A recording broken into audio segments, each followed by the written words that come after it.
Alquilé un departamento por una miseria, pero venía con una cláusula tan extraña que, si la hubiera entendido desde el principio, jamás habría firmado. Hace un año me mudé a la costa oeste por trabajo. Sabía que los alquileres eran caros, pero no imaginaba hasta qué punto. En algunos lugares, la renta costaba más de lo que ganaba en un mes entero. Después de sumar comida, transporte y el resto de los gastos, entendí que estaba en problemas. Llegó un momento en el que ya no buscaba un buen departamento. Solo quería un techo. Si apenas cabía una cama, perfecto. Y si tenía que dormir dentro de un closet, tampoco me iba a quejar. Cuando ya estaba resignado a aceptar cualquier cosa, apareció un anuncio en Craigslist que parecía demasiado bueno para ser real. $200 al mes. Pensé que era una estafa. Las fotos mostraban un departamento amplio, limpio con cocina, baño e incluso balcón. Era mucho mejor que cualquier otro lugar que había visto y costaba una fracción del precio. Pero cuando estás desesperado, incluso una estafa parece una oportunidad. Así que decidí contactar al anunciante, y esa fue probablemente la peor decisión de mi vida. Le escribí al contacto del anuncio explicándole que acababa de llegar a la ciudad por trabajo y que estaba buscando dónde vivir. Incluso admití, sin mucho orgullo, que la situación ya empezaba a desesperarme. La respuesta llegó en menos de un minuto. ¿Puedes venir hoy a ver el departamento? Acepté de inmediato. Cuando llegué al edificio entendí que no era el único que había encontrado aquel anuncio. La entrada estaba llena de personas esperando su turno, tanto que habían repartido boletos numerados, como si estuviéramos haciendo un trámite en el banco. Después de casi una hora, por fin pronunciaron mi número. Un hombre mayor me abrió la puerta del departamento. Sonrió apenas y se presentó como el propietario. Lo primero que hice fue comparar cada rincón con las fotografías del anuncio. Todo coincidía: la cocina, el baño, el balcón. Era exactamente el mismo lugar. Todavía convencido de que había algún truco, le pregunté varias veces si el alquiler realmente era de $200 al mes. El anciano soltó una pequeña risa, como si esa reacción fuera la más común del mundo. Sí, el precio es real. Sentí un alivio enorme. Duró apenas unos segundos. Solo hay una condición. Ahí fue cuando mencionó una palabra que nunca había escuchado: microtenancy. Según él, era un sistema experimental. Yo sería el inquilino principal del departamento, pero otras personas podrían alquilar pequeños espacios del lugar durante periodos muy cortos. Si alguien necesitaba ducharse, podía pagar por usar mi baño durante media hora. Si alguien quería dormir una siesta, alquilaba la cama. Incluso podían reservar la sala, el balcón o cualquier otra parte del departamento. Mientras hablaba, lo hacía con tanta naturalidad que parecía estar describiendo algo completamente normal. Con suficientes microinquilinos, explicó, todos salimos ganando. Tú consigues un departamento por una fracción de su precio real y yo obtengo un mejor rendimiento del inmueble. Era absurdo, ridículamente absurdo, pero también era el único lugar que podía permitirme. Así que acepté. El propietario tomó algunos de mis datos, me hizo un par de preguntas más y, antes de despedirme, estrechó mi mano con fuerza. Se quedó observándome unos segundos. Demasiados. Luego sonrió. Si todo sale bien, me pondré en contacto contigo. No entendí por qué, pero a la extraña sensación de que aquella entrevista nunca había sido para comprobar si yo podía pagar la renta. Era como si estuviera evaluando otra cosa. El resto del día seguí visitando departamentos, aunque, siendo sincero, ninguno tenía oportunidad. Todos costaban una fortuna. Algunos eran tan pequeños que apenas cabía una cama, y aún así pedían 10 o 20 veces más de lo que costaba aquel departamento. Así que intenté hacerme a la idea de que no lo conseguiría. Con la cantidad de personas que había visto en el edificio, lo lógico era pensar que elegirían a otro. A la mañana siguiente sonó mi teléfono. Era el propietario. Quiero que seas tú. Me quedé en silencio unos segundos. ¿En serio? El anciano soltó una risa. En cuanto te di la mano supe que eras el candidato ideal. La frase me pareció extraña, pero estaba demasiado feliz como para darle importancia. Un mes después me mudé. Los primeros microinquilinos comenzaron a aparecer aproximadamente una semana más tarde. Al principio, Todo era exactamente como el propietario había prometido. Alguien llegaba, usaba el baño y se marchaba. Otro alquilaba la sala durante un rato para descansar. Incluso hubo una persona que pagó por usar la elíptica que yo había llevado al departamento. Era raro, muy raro, pero funcionaba. Después de unos días terminé acostumbrándome a regresar del trabajo y encontrar desconocidos ocupando alguna parte del departamento. Casi nunca hablaban. Si intentaba iniciar una conversación, respondían con una sonrisa incómoda o simplemente me ignoraban. Pensé que esa sería la parte más extraña de vivir allí. Me equivocaba. Con el paso de las semanas empezaron a llegar visitantes diferentes. Algunos entraban y se quedaban inmóviles, observándome mientras hacía ejercicio, como si hubieran olvidado el motivo por el que estaban allí. Otros aparecían con cuadernos de dibujo y pasaban largos minutos haciéndome bocetos mientras cenaba. Una vez sorprendí a un hombre guardándose uno de mis calcetines en el bolsillo, y otro permaneció varios minutos al otro lado de la puerta del baño, golpeando suavemente el cristal de la regadera mientras yo me duchaba. Ninguno intentó hacerme daño, pero tampoco parecían comportarse como personas normales.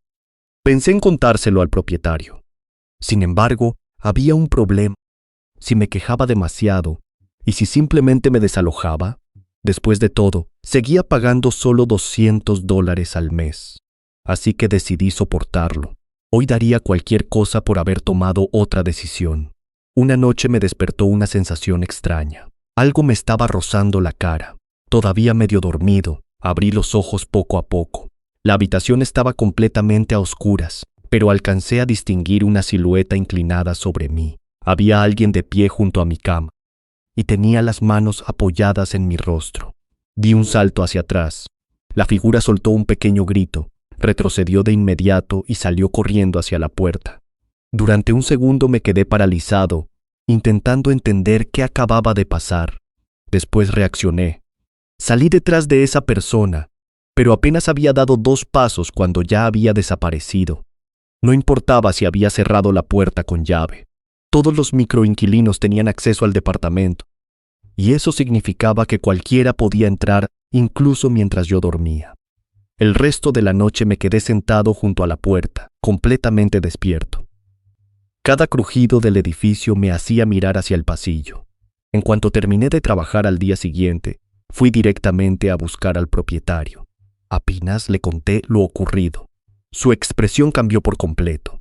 Se puso pálido. «Lo siento muchísimo», dijo casi de inmediato. «Eso no debió pasar. Te prometo que no volverá a ocurrir».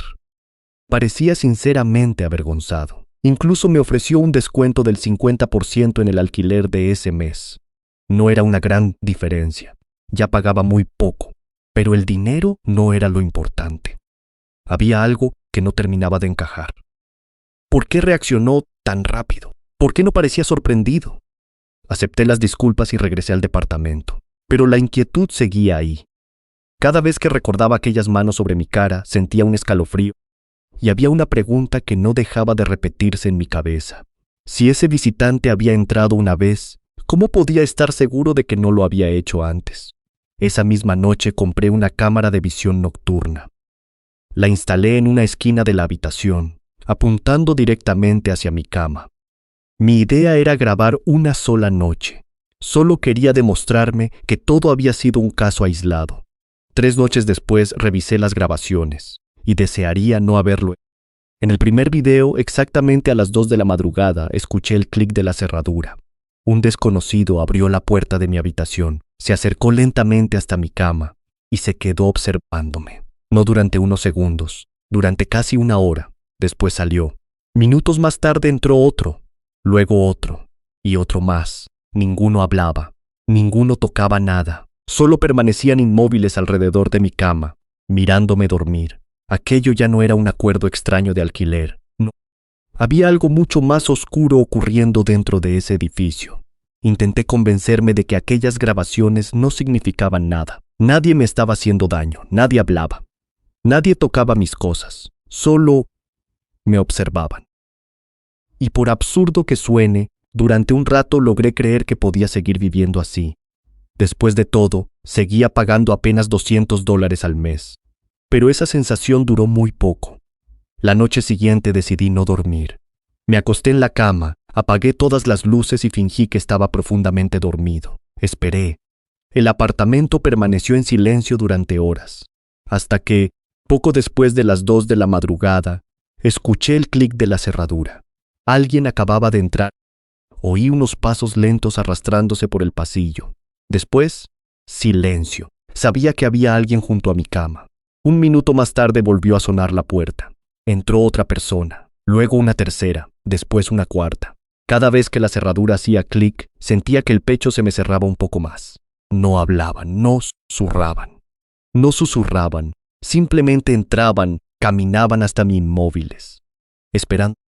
Cuando ya calculaba que había al menos 10 personas dentro del cuarto, entendí que no podía seguir fingiendo. Salté de la cama de golpe. Corrí hacia la puerta y me planté delante de ella, bloqueando la única salida. Después encendí la luz. La habitación quedó iluminada de golpe. Había unas 10 personas mirándome fijamente. Ninguna reaccionó. Ninguna parecía sorprendida. Era como si hubieran esperado este momento desde el principio. ¿Qué demonios hacen aquí?, grité. Nadie respondió. Ni siquiera parpadearon. Fue entonces cuando algo llamó mi atención. Una mujer de unos 40 años estaba de pie al fondo del grupo. Al principio parecía completamente normal, hasta que noté que su rostro se estaba hundiendo. La piel alrededor de sus mejillas parecía deslizarse lentamente hacia abajo, como si hubiera dejado de sostenerse sobre el cráneo. Era un movimiento casi imperceptible, pero absolutamente imposible. Miré rápidamente a los demás. Todos parecían normales. Solo su cara. No sé por qué lo hice. Supongo que el miedo termina anulando el sentido común. Me acerqué de un paso y le sujeté el rostro con ambas manos. En ese mismo instante, el resto aprovechó para salir corriendo. Pasaron a mi lado sin empujarme, sin decir una palabra. Solo querían escapar. La mujer comenzó a forcejear desesperadamente. Gritaba en un idioma que jamás había escuchado. No sonaba como inglés, ni español, ni ningún otro idioma que pudiera reconocer. Pero lo que más me heló la sangre fue otra cosa. Debajo de aquella piel había algo moviéndose. No eran músculos, no eran huesos. Era algo vivo, algo que se retorcía bajo su rostro. Sentí un impulso irracional y tiré con todas mis fuerzas. Durante un segundo pensé que le había arrancado la cabeza, pero no. Lo que cayó en mis manos era una máscara increíblemente realista, demasiado realista. Mientras permanecía inmóvil, incapaz de procesar lo que acababa de ver, la mujer aprovechó para rodearme y salir corriendo detrás de los demás.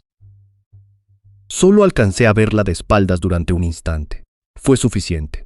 Debajo de aquella máscara no había una cabeza, solo una masa de gusanos negros, gruesos y brillantes, retorciéndose unos sobre otros como si todos compartieran un mismo cuerpo. Y desde aquel momento comprendí algo. Los visitantes nunca habían sido personas, solo fingían serlo. No dormí el resto de la noche. Me senté frente a la puerta con el cuchillo más grande que encontré en la cocina, esperando que alguno de ellos regresara. Nadie volvió. El departamento permaneció en un silencio absoluto hasta el amanecer. A la mañana siguiente llamaron a la puerta. El corazón casi se me salió del pecho. Entonces escuché la voz del propietario. Soy yo. Respiré aliviado por un instante. Le abrí la puerta y entró con la misma tranquilidad de siempre, como si nada hubiera ocurrido. Ni siquiera miró el desorden de la habitación, ni preguntó si estaba bien. Solo sacó un sobre del bolsillo de su saco y me lo entregó. Era una notificación de desalojo. ¿Qué significa esto?, pregunté. Anoche atacaste a uno de los microinquilinos. Lo miré sin poder creerlo. ¿Microinquilino? Eso no era una persona. Por primera vez desde que lo conocía, el anciano sonrió de una forma que me hizo sentir un escalofrío. No era una sonrisa amable. Era la sonrisa de alguien que sabía exactamente lo que estaba ocurriendo. Entonces, usted lo sabía, murmuré. Él no respondió de inmediato. Solo siguió observándome. Vi lo que había debajo de esa máscara, continué. Esas cosas no son humanas. El propietario asintió lentamente, como si acabara de confirmar algo que ya sospechaba. Durante unos segundos ninguno dijo una palabra. Finalmente habló. Ese es precisamente el problema. Fruncí el ceño. ¿Qué problema? Ahora ya sabes lo que son. Sentí un nudo en el estómago. El anciano dio un paso hacia mí. Hasta anoche eras perfecto para este lugar. Aceptabas las visitas, no hacías preguntas, convivías con ellos sin intentar entenderlos. Pero ahora los ves de otra manera. Y eso cambia su comportamiento. No entendía a qué se refería. No podemos permitir que eso ocurra, dijo con absoluta calma. ¿Quiénes son? No contestó. ¿Qué quieren? Silencio otra vez. Cuando llegó a la puerta, apoyó una mano sobre el marco antes de salir. Es una verdadera lástima. Giró apenas la cabeza. Eras uno de los inquilinos favoritos. Después cerró la puerta. Y me dejó completamente solo. Eso ocurrió hace apenas unos días. Me dieron una semana para abandonar el departamento. Solo me quedan 3 días. Desde aquella noche no ha vuelto a entrar ningún microinquilino. Ni uno solo. Pero eso no significa que hayan desaparecido. A veces los veo desde la ventana. Siempre hay alguien al otro lado de la calle. Quieto. Mirando hacia mi edificio. Mirando exactamente hacia mi ventana. Nunca permanecen mucho tiempo. Cuando intento enfocar mejor, se marchan. Hace 2 noches vi a un hombre con una camiseta. Al principio no entendí qué tenía de raro, hasta que distinguí el dibujo. Era mi cara, a tamaño real. No sé si fue una coincidencia, o si el mensaje era para mí. He empezado a buscar otro lugar donde vivir. Vendí casi todas mis cosas para reunir dinero. Incluso tuve que deshacerme de la elíptica. Lo único que quiero ahora es irme antes de que termine el plazo, aunque siendo sincero, no creo que eso vaya a servir de mucho, porque cada noche, justo antes de dormir, escucho algo en el pasillo. No son pasos, es el sonido de una llave entrando lentamente en una... y siempre se detiene frente a mi puerta. Nunca entran, todavía no. Quizá estén esperando a que me vaya, o quizá estén esperando a que deje de mirar. Si dentro de unas semanas encuentras un anuncio ofreciendo un departamento enorme por solo $200 al mes, hazte un favor. Sigue buscando, porque el alquiler nunca fue la verdadera trampa. Era convertirte en alguien digno de ser observado.